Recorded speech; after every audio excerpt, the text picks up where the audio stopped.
They're there. You can say hi, everybody. Wave, say hi, Rootbear. You're really excited it's Friday. I know, I'm excited it's Friday. Are you excited because it's the weekend? You're excited because of a bedtime story? Oh, you are. Are you excited for a bedtime story tonight? Me too. I know you missed your friends. We all miss our friends, dude. But I'm your friend. I'm your family. Yeah, but Rootbear, your family can be your friends.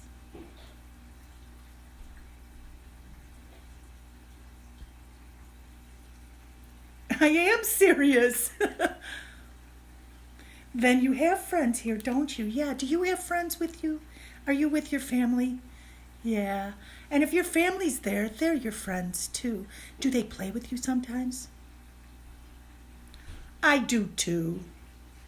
You were just kidding. Yeah. I know, I'm busy sometimes. Sometimes the grown-ups in your house will be busy. I know, I have to do work at home sometimes. And do the cooking and things like that. Then you have to play by yourself. That's not as much fun. No, it's not. But you have a really good imagination, don't you? I have a good imagination too. I know all my little friends have good imaginations too. You guys can make up all kinds of things. I have heard some of the things you've made up. Right? Right. Well, tonight I'm going to tell you a true story. It's true. You can even ask me. Yes, it is true. Thanks for asking, Rootbear. This is a true story. This happened for real in the real big wide world. I'm going to put you down, Rootbear, and get started with the story, okay? What about your funny face? Okay, we cannot forget a funny face for Rootbear, right? That's the best part. Okay, make a funny face for everybody. Don't show them my face, just make a funny face. Are you ready?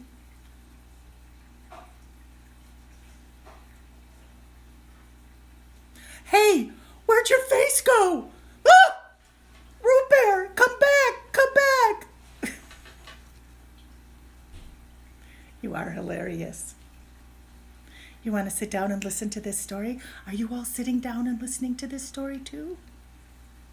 Sit right down. Say bye to Rootbear. I'm going to put him down here where he can listen. Okay, Rootbear, sit right down and I will start the story, okay? All right, bye. Everybody do the Rootbear wave. Wiggle your arm through the air. Bye, Rootbear. So this, as I said, is a true story. This happened a long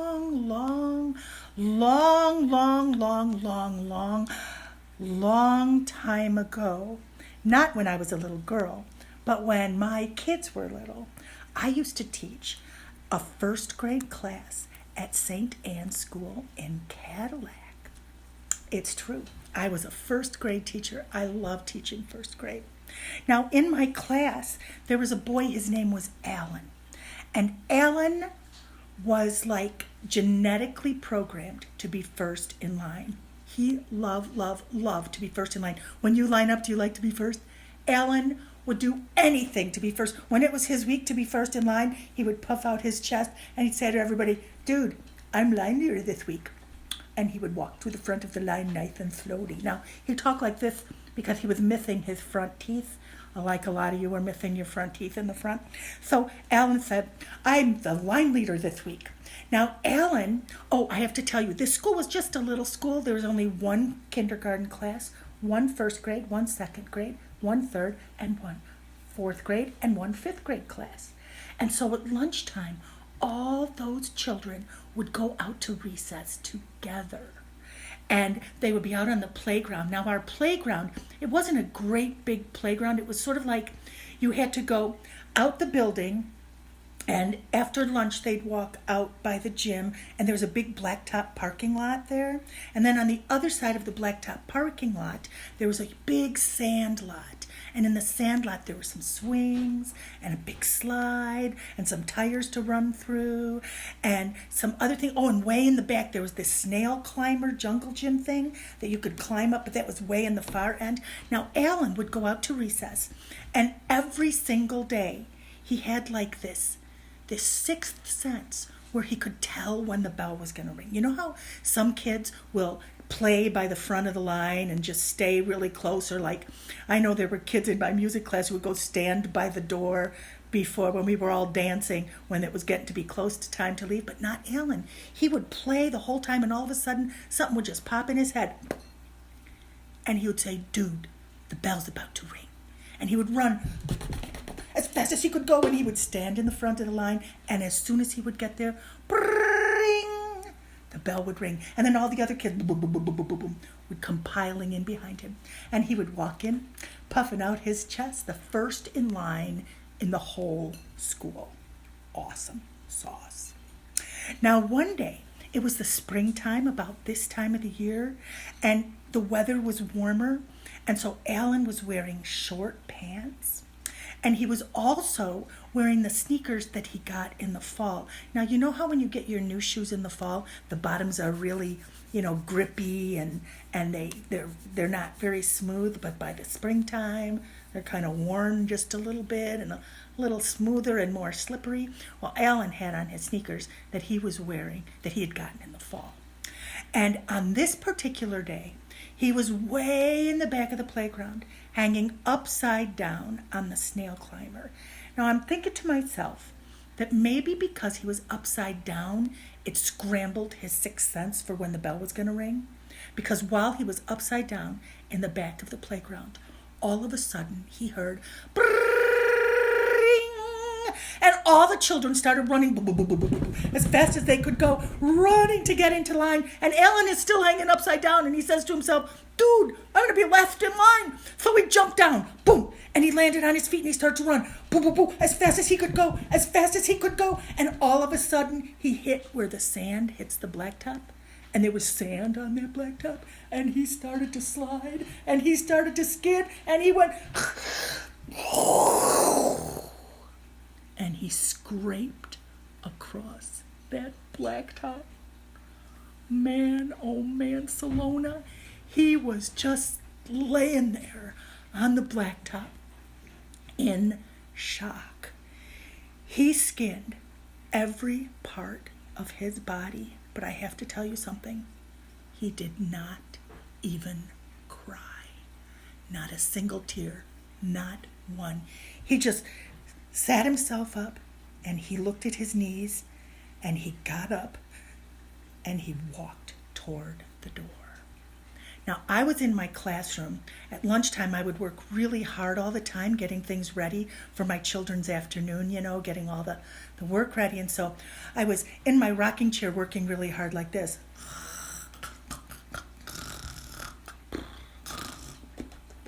When Alan came to the door. And I opened my eyes, and I looked up, and he had the skinnedest knees I have ever seen in my whole life. Holy macaroni and cheese. He had like no skin left, and there were sand burrs and little stones and things stuck in his knees, and the blood was dripping down his shins into his dirty little socks above his slippery sneakers. And he was standing in the door, and I jumped up and I went, "Oh, darling, what happened?" And he held up his hands. "That's all right, Miss T.I." He said, "I fell on the playground. But I just want to tell you, I'm going to be late for class because I'm going to the office for some Band-Aids and a hug." Now, I have to tell you, when he held up his hands, even his hands were skinned around his knuckles and did you ever skin the palm of your hand? I mean, seriously, it's like, ow. And I noticed this little dude wasn't even crying. I said, "Can I help you?" And he said, Nope, I got it. I'm going there for some Band-Aids and a hug. The other kid will be in a minute. I'll be back." And I stood in the doorway watching him walk down the long green hallway. Now, the first grade class was the first room you came to when you came in the door, and the office was all the way down the other end of the long green hallway. And he had his legs stiff, and he's taking steps, and he's holding his hands out, and he's walking along, step, step. And I said to myself, Holy macaroni. That is one tough kid. Now, when he got to the office, they sat him down in a chair. Now, I have to tell you, they don't do this anymore, so you don't have to be worried if you get hurt at school. But back a long, long, long, long time ago, if you scraped your hands or your knees up at school, they would clean it up, and then they would put on the stingy yellow stuff. Ah!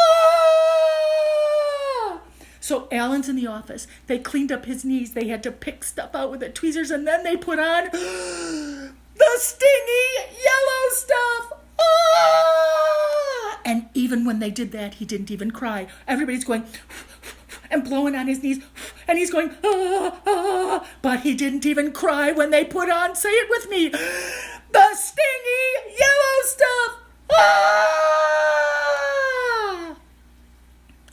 Now they cleaned Alan up, and several minutes later, he came back to the classroom.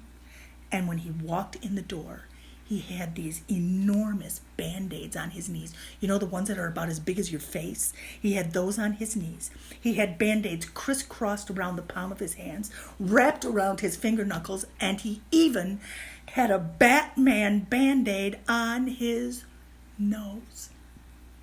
The other children looked at him and said, "Oh, dude, looks like you've been in a motorcycle accident." Now, I have to tell you, if that was me out on that playground, here is Alan, not even crying. He didn't even cry when they put on the stingy yellow stuff. Ah! But if that was me, I would have been laying out on that playground, probably still, kicking my hands and feet and yelling, "I want my mommy! Somebody get my mommy! I don't care if I'm a grown-up. Call my mommy! Get me help!" But not Alan. He just went to the office by himself, and now he was standing in the classroom door with these Band-Aids all over his body. I took one look at him, and I went, "Oh, dude, that's a serious fall you took." And the other kids were like, "We are not worthy." He said, "Yeah," didn't even cry. And they're like, "Oh, you are so brave." So they took him over and they pulled a chair up for him, and they put him at the table. And our kids would share crayons on a table. And you know, by the spring, how there, if you share a bucket of crayons, there's only one sharp purple crayon left by the spring. Well, Alan, they said, "Here, Alan, you take the sharp purple crayon because you are so tough. You didn't even cry." And Alan was like, "Yeah, dude, not going to do that again." Well, that whole day he limped around. And the very next day, I'm telling you the truth here.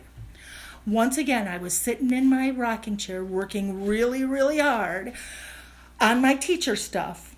While the kids were outside, I was working really hard just like this.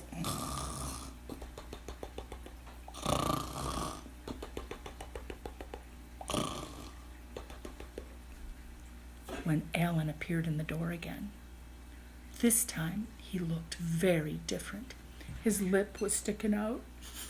Big old tears were making muddy rivers down his cheeks and going sploosh, sploosh on his t-shirt, and his shoulders were shaking. And I said, "Oh, darling, what happened?" As all the other kids started coming in.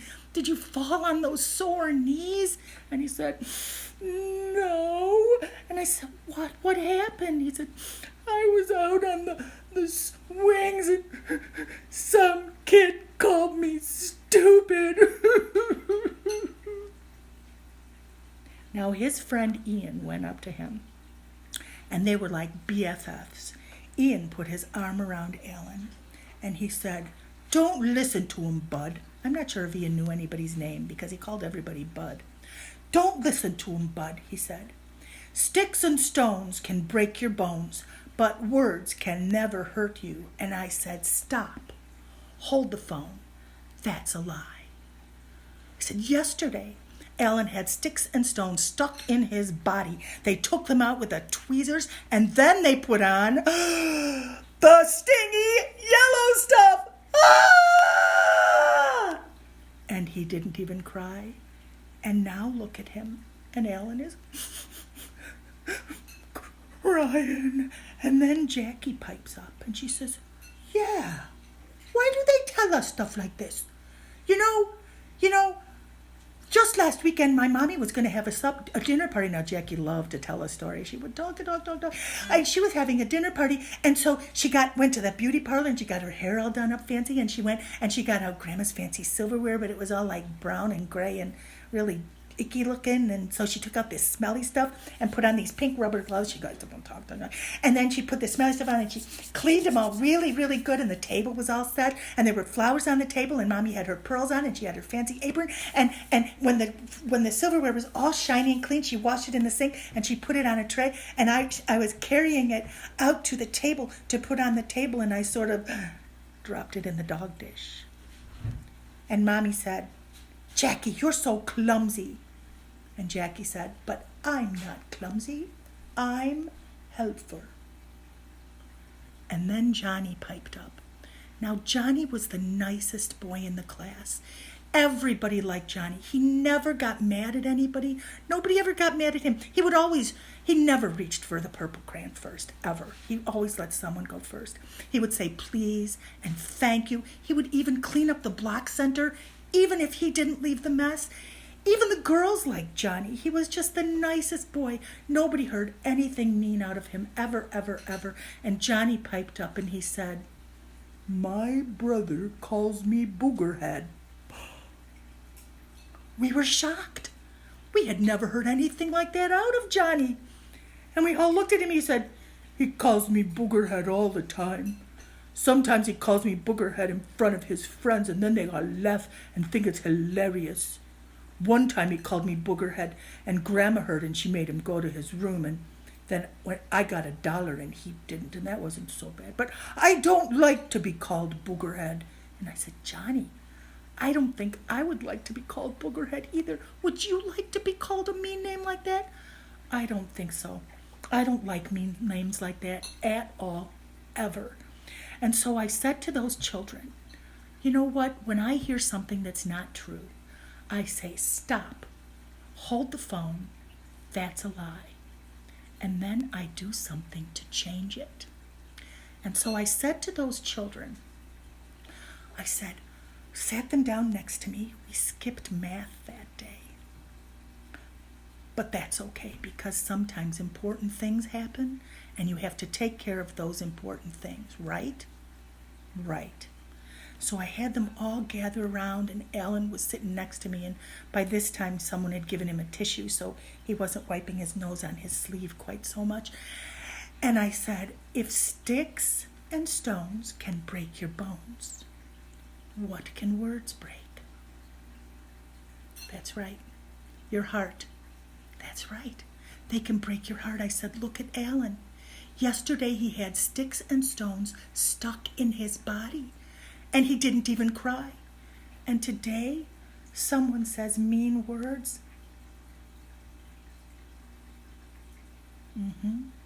So we changed it. And I said, let's make a new rhyme. And I said, I have an idea. Let's not just make a new rhyme. Let's make a new song. And I said to those children, if you hear somebody say something mean to somebody else or to you, it's okay for you to say, stop. Try this with me. Stop. Hold the phone. That's a lie. And then say to them, sticks and stones can break your bones, but words can break your heart. So now let's sing this song that I wrote with my first graders way back a long time ago. I have my dulcimer down here. Yep. I have to move this just a little. If you know this song, maybe you could sing it with me. When I was small, I learned this song, learned to sing it all day long. Now I know that it was wrong, said words can never hurt me, words can never hurt.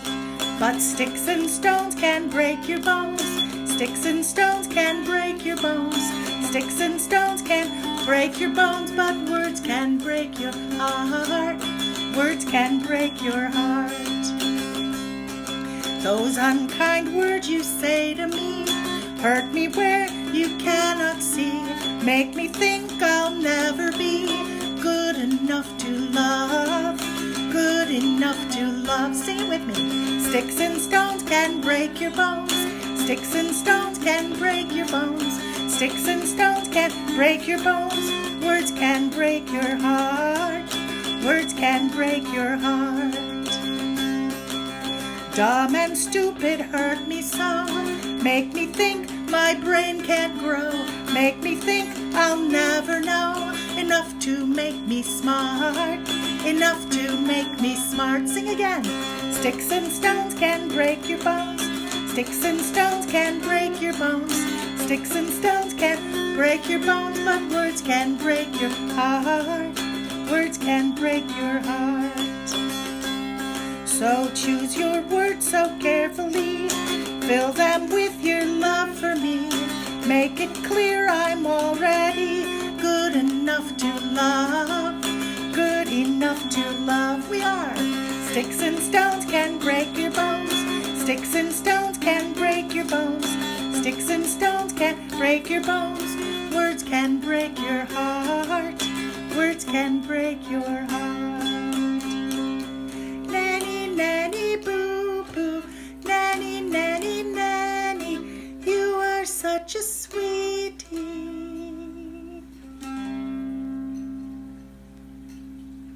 So there you have it. Sticks and stones can break your bones, but words can break your heart. Use kind words with one another. Loving words, right? Words that tell the people how much you care about them. And if you get angry, take a breath and say, I'm angry. Don't say, you're a boogerhead, right? All right, my friends. I will see you next Friday night. Be kind, be good, be brave, be strong, and wash your hands. You wash your hands. See you next time.